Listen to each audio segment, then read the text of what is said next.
ពិធីសម្ពោធដែលប្រើប្រាស់ជាផ្លូវការស្ពានបេតុងអាមេហៅស្ពានភ្នំខ្យងដែលមានប្រវែងបណ្ដោយ9ម៉ែត្រនិងទទឹង6ម៉ែត្រក្នុងឃុំតាពឿស្រុកស្វាយលើខេត្តសៀមរាបខេត្តសៀមរាបកាលពីព្រឹកថ្ងៃទី20ខែមិនិនាឆ្នាំ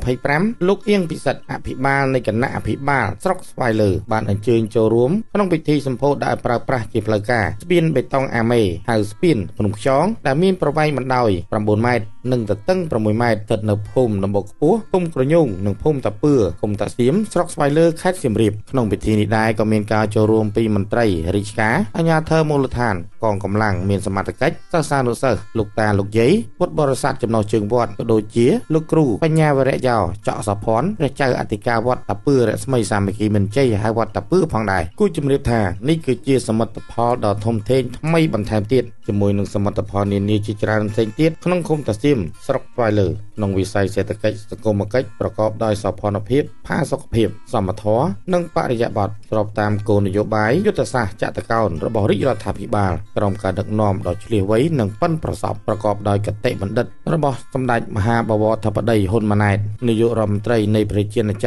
ក្រកម្ពុជាបានដាក់ចេញនូវគោលនយោបាយយុទ្ធសាស្ត្រនីតិកាលទី7នៃរដ្ឋសភាជាតិដែលនៅតែចាត់ទុកវិស័យទាំង4មនុស្សផ្លូវទឹកភ្លើងជាអត្ថិភាពក្នុងអតីតកាលបច្ចុប្បន្នកាលក៏ដូចជាអនាគតកាលក្នុងការកសាងប្រទេសកម្ពុជាឆ្ពោះទៅរកការរីកចម្រើនលើកគ្រប់វិស័យដើម្បីលើកកម្ពស់ជីវភាពរស់នៅជូនប្រជាពលរដ្ឋមានផ្លូវមានស្ពានមានក្តីសង្ឃឹមនិងមានការអភិវឌ្ឍលើកគ្រប់វិស័យមានសន្តិភាពទើបមានអ្វីៗដូចថ្ងៃនេះ